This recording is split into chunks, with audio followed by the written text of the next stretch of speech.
relationship with God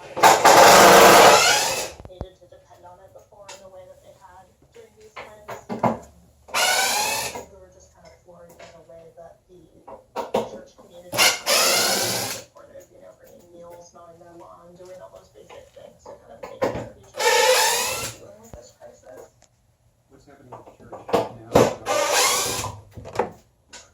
What many churches have done since service on Sundays, you know, just they've got some music that they're playing, and then